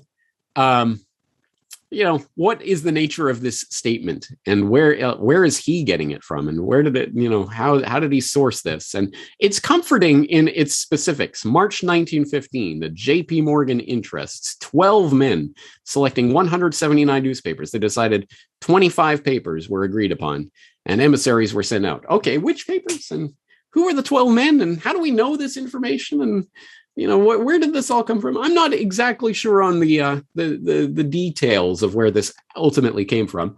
I could very much imagine something like this happened. But at any rate, I think we should take it seriously, the idea that there is conglomerations of people in real positions of power who have, at the very least, vested financial interests in specific political outcomes, who would go to such lengths, such incredible lengths, to control the interests of various newspapers, right? So I think that's an interesting part of the media conspiracy, and perhaps the inevitable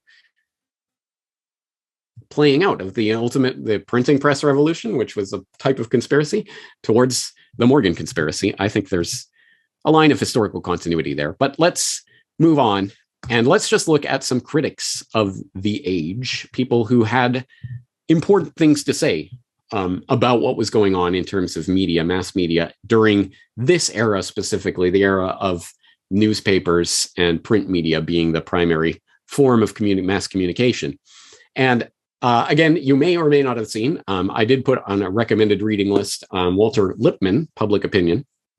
Again, I think this goes back to what I was saying earlier, separating the person or preconceptions from what they actually wrote.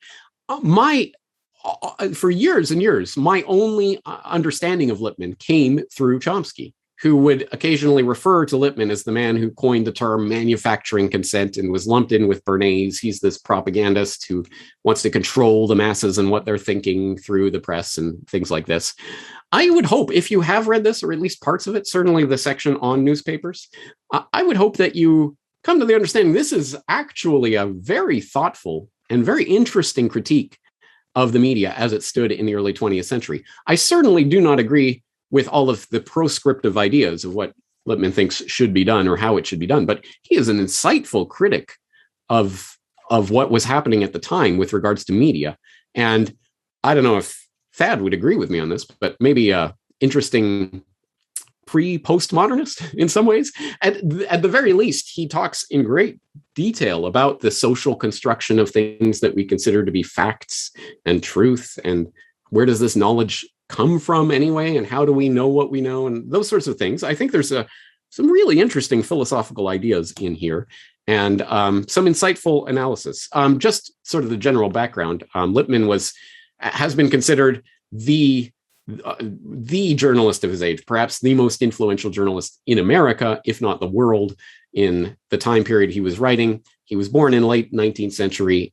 He died, I think, in the 1970s, but he was active for a large portion of the first half of the American century and was very influential in his day. Public Opinion specifically has been called the founding text of media criticism in America, at any rate. So it's an important thing to have on your bookshelf, I would say, just generally. But as I say, he has some real moments of insight that I think apply even to us today in our current media environment. He points out, for example, that in that era of newspaper and the battle for newspaper circulation and all of that, he said the readers of a newspaper, unaccustomed to paying the cost of news gathering, can be capitalized only by turning them into circulation that can be sold to manufacturers and merchants. Where have we heard that idea before? Of course, that's what everyone says. If you're, how does that saying go? You're the product. If you're not paying for the service, you're the product. Whatever that people always say with regards to the social media companies of today. Well, Lippmann was pointing that out a century ago. And those whom it is most important to capitalize are those who have the most money to spend. Such a press is bound to respect the point of view of the buying public. See, Lippmann takes this in an interesting direction, because a lot of the media critics would say, oh yeah, they're battling for circulation so that they can sell to advertisers so that they won't look into what the advertisers are doing. Lippmann points out at some point, well, this isn't about covering up the conspiracies of the dry goods retailers or something like that. No, there's a deeper thing that's happening here. Such a press is bound to respect the point of view of the buying public. It is for this buying public that newspapers are edited and published, for without that support, the newspaper cannot live. A newspaper can flout an advertiser, it can attack a powerful banking or traction interest, but if it alienates the buying public, it loses the one indispensable asset of its existence. So what does that mean? How does that play out in terms of the formation of its policy? It says Lippmann says a newspaper that can really depend upon the loyalty of its readers is as independent as a newspaper can be, given the economics of modern journalism. But his point was no newspaper can really count on that. So there is no independent newspaper. And he goes on to make the point that about the nature of news, chapter 23 of Public Opinion. Fascinating stuff. And he makes a really important point. The point is that before a series of events become news, what is the news? Before a series of events become news, they have usually to make themselves noticeable in some more or less overt act. Generally, in a crudely overt act. Something definite must occur that has unmistakable form. It may be the act of going into bankruptcy. It may be a fire, a collision, an assault, a riot, an arrest, a denunciation, the introduction of a bill, a speech, a vote, a meeting, the expressed opinion of a well-known citizen, an editorial in a newspaper, a sale, a wage schedule, a price change, the proposal to build a bridge. You know, when you think about it, a lot of the same things that are in the London Gazette, the Oxford Gazette, the first English newspaper, or the longest continuously published English newspaper, which, as we saw, publishes what? The news? Well, it publishes a lot of things about, royal assent to a bill or commissions that are being given or things like that, as in identifiable facts about the world. Well, that's what Lippmann is gesturing towards here, that ultimately what we consider to be the news are the identifiable points at which a story, which has been developing and percolating and may have all sorts of antecedents and consequences, it comes to the surface as a news story when a particular event happens, an identifiable, quantifiable event. And at that moment, it becomes news. And so what does that mean about the nature of news reporting? And how do we steer a society based on these news reports, which themselves are only noting the certain points at which certain events emerge to the surface, as it were? Again, I don't agree with all of his prescriptive ideas, but he has a lot of interesting insights. Also, in another book he published called Liberty and the News, which is a collection of a couple or a few different essays he published in various places, that he made some interesting insight about what was going on. He said, now the popular theory of representative government is that the representatives have the information and therefore create the policy with the executive administrators. The more subtle theory is that the executive initiates the policy, which the legislature corrects in accordance with popular wisdom. But when the legislature is haphazardly informed, this amounts to very little, and the people themselves prefer to trust the executive, which knows, rather than the Congress, which is vainly trying to know. The result has been the development of a kind of government which has been harshly described as plebiscite autocracy, or government by newspapers. Decisions in the modern state tend to be made by the interaction, not of Congress and the executive, but of public opinion and the executive. Public opinion and the executive. Public opinion for this purpose finds itself collected about special groups which act as extra-legal organs of government. There is a labor nucleus, a farmers nucleus, a prohibition nucleus, a national security league nucleus, and so on. These groups conduct a continual electioneering campaign upon the unformed, exploitable mass of public opinion. And he goes on to talk about the way that that works. Government tends to operate by the impact of controlled opinion upon administration. This shift in the locus of sovereignty has placed a premium upon the manufacture of what is usually called consent. No wonder that the most powerful newspaper proprietor in the English-speaking world declined a mere government post. Now, I don't know about you, but that's actually, I tend to be in accord with what he's saying here. He is describing a reality that exists, and the most powerful newspaper proprietor in the English-speaking world would decline a mere government post as a demotion, right? I think that corresponds to a lot of what I talk about at the Corbett Report and what I've seen and the way power functions in society. That is the context in which this manufacture of consent is embedded. If I had only ever listened to Chomsky's characterization of Lippmann, I would not have read Lippmann and discovered, oh, he actually has some insightful things to say. And in the end, he goes on to say, in this view, liberty is the name we give to measures by which we protect and increase the veracity of the information upon which we act. I'll read that again. Liberty is the name we give to measures by which we protect and increase the veracity of the information upon which we act, which is an interesting formulation. That goes back to something I was talking about earlier, the tension between positive liberty and negative liberty. Negative liberty, I'm free from government intervention. The government cannot step in and do something. This is obviously the Bill of Rights. The government shall not, cannot, will make no law, does not intervene. But positive liberty is the flip side of that. What he's saying here, the preservation of the information that we, and the veracity, ensuring the veracity of the information that we use, well, that implies some sort of positive obligation on the part of government, does it not?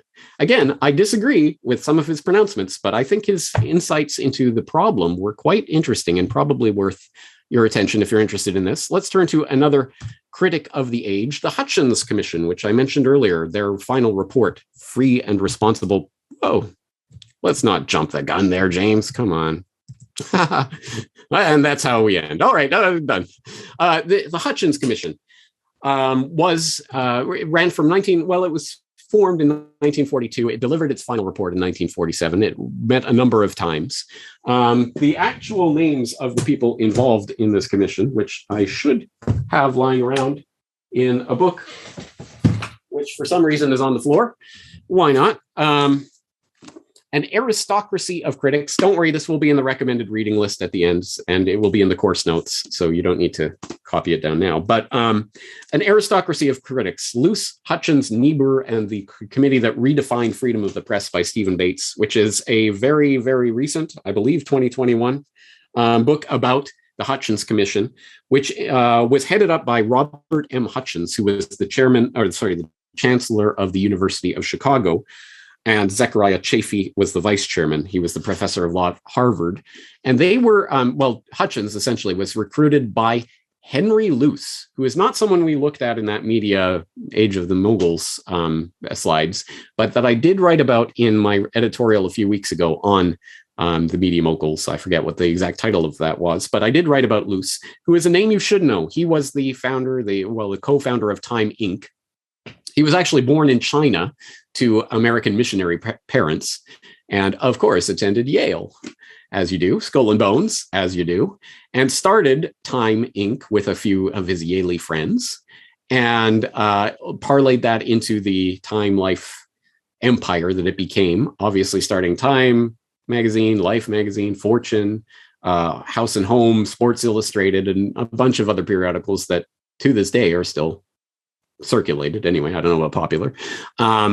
And he was involved in other things, the March of Times, Newsreel, and other such things, and other things that we'll get into next lesson. But Henry Luce came to Hutchins in 1942, perhaps concerned about his legacy and what kind of legacy he could leave, and thought, we got to tackle this problem of freedom of the press. This is something that, keeps getting bandied about, and should there be censorship, and, what role does government play, and what should the public play, and how do we regulate newspapers and other such things? How do we ensure accurate information? So he turned to Hutchins, the chancellor of the University of Chicago, and said, put together a committee, I'll fund it.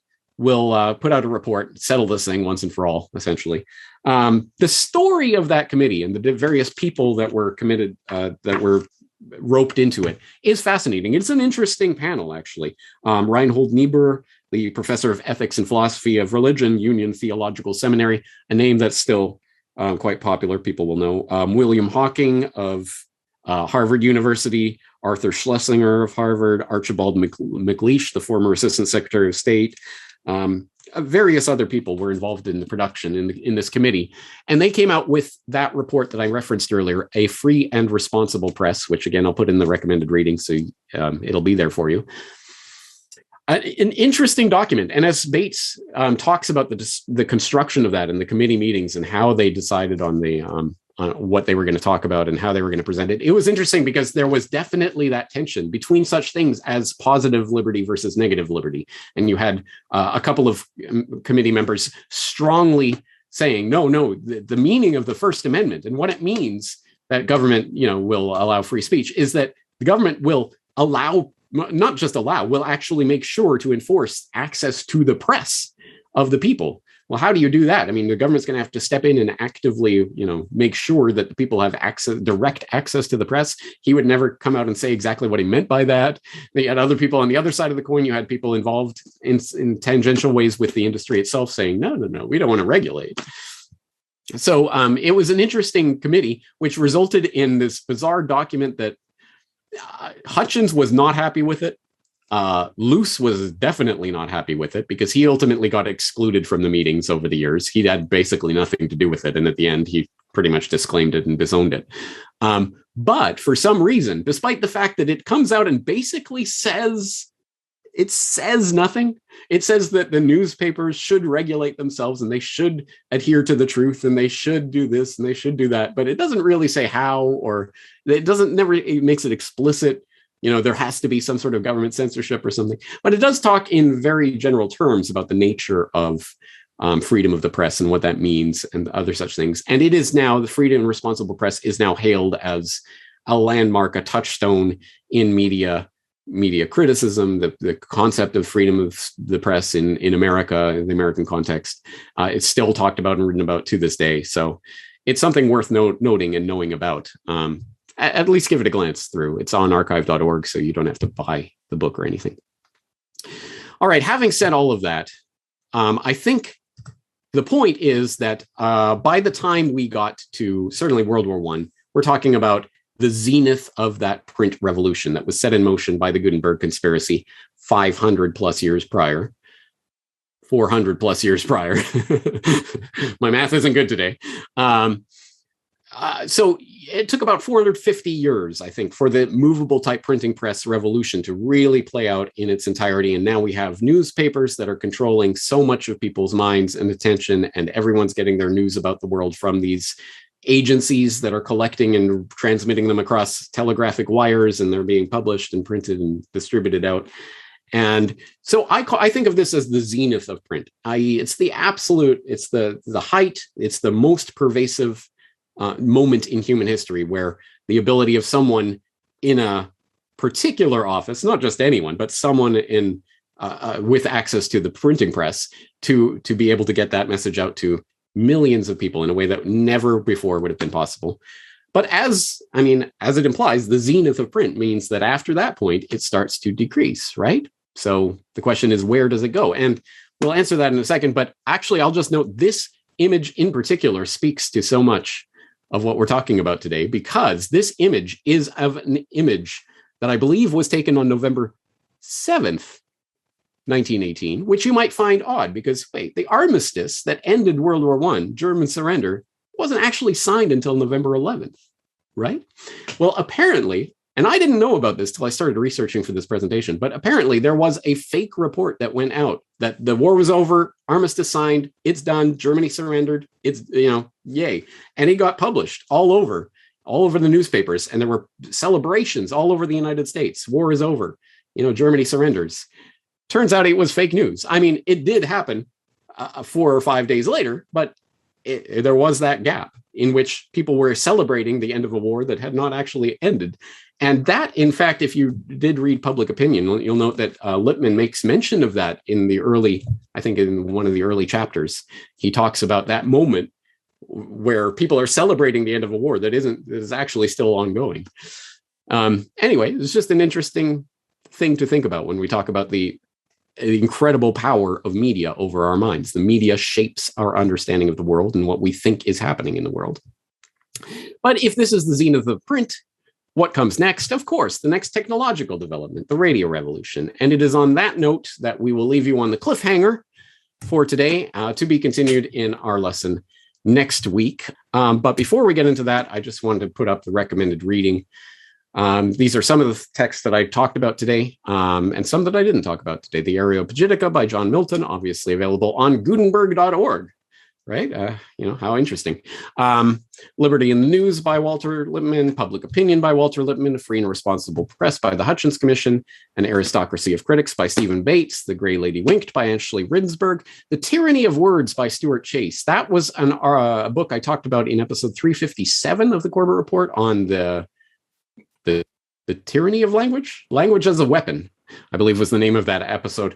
And Stuart Chase had some interesting things to say about the way language could and was used by newspapers and others to influence people's perception of the world. And From Gutenberg to Google by Tom Wheeler. Again, I hope you can find a way to borrow it from your library. Don't give him money, but it has a lot of good information about certainly the earlier parts about Gutenberg and the train lines and telegraphs and that sort of development. Other than that, I would also say, and let me stop sharing this screen so you can actually see me. I would also say so again, you don't have to read anything for this course, but if you are interested, I would say it's highly worth your time to read Marshall McLuhan's Understanding Media, or at least some of the interesting chapters, whatever catches your fancy, because there's a lot in there. And next time we're going to be talking about understanding media, about manufacturing consent, Berman and Chomsky, Amusing Ourselves to Death by Neil Postman, and The Invasion from Mars by Hadley Cantrell. We got some interesting stuff to talk about next lesson. I will just tease you by saying the next lesson, I haven't decided definitively, but I believe it's entitled TV as a Weapon. But we'll get into that. Obviously, we're going to get into the next revolution and how that affects everything. I think that's it. 2 hours, right? Oh my God, that's a lot of information. So as I say, all of the notes, all of the things that I cited will be in the course notes, and the recommended reading with links to the free versions, if they exist, of all of those books will be there. CorbettReport.com/massmedia. Hey guys. So, how was that? Well, if you are still here after 2 hours of that lecture, I'm going to assume that you are one of the few, the proud, the dedicated people who actually care about the subject and who would sit through a 2-hour lecture on mass media. I'm sure we've lost some significant portion of the audience, but those of you who are still here, you are the dedicated researchers in the crowd, and you are the exact kind of people that I want in my online virtual classroom. So, if you are so inclined, you have just seen the first lesson of this 3-lesson course. And as I say, if you go to newworldnextweek.com, you can get the full course, which will include the download of not just the lessons themselves, the video of those 3 lessons, but also the transcript of these lessons and the study guide, which includes questions for further study and recommended reading. And as I say, the transcript has the hyperlinks to all of the information, all of the various things that I've cited. So a lot of information there, and I think it is worth your time and attention. It's available at New World Next Week. The entire course is available at New World Next Week. It's $50, but as always, Corbett Report members, if you are a paying member of the Corbett Report, you can use your subscriber discount code to get 25% off. And if you don't know about the discount code, it is at the bottom of every single edition of the Corbett Report newsletter. And if you have no idea what any of that means, well, then just email me. I'll be happy to go through it with you. Having said all of that, a lot of information here. You will probably, hopefully, recognize that the Media Matrix documentary that I released a while ago at corbettreport.com/media is, of course, an encapsulation of this research. And so part 1 of the Media Matrix on the Gutenberg conspiracy draws from lesson 1, the media conspiracy, part 2, part 3, etc. But if you really want to get into it, I suggest the online course is the way to go. 5.5 hours of lectures. It'll keep you occupied until I'm back. As I say, I'm on my August hiatus. I am not posting anything more to the website in August. I'm working on other things busily behind the scenes, but I will be back in September with regular updates, New World Next Week, all that good stuff. So stay tuned for that. And in the meantime, enjoy your summer sunny holiday at the beach. Enjoy, playing with the kids. Enjoy studying, maybe. Anyway, hope to see you in the classroom. That's going to do it for today. James Corbett, CorbettReport.com.